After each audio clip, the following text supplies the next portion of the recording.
અવતારો।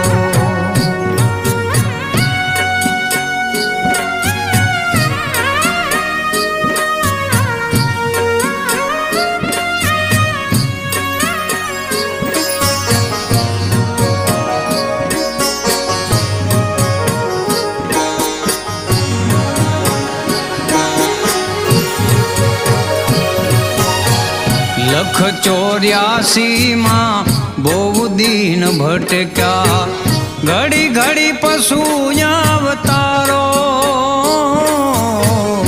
ગુરુજી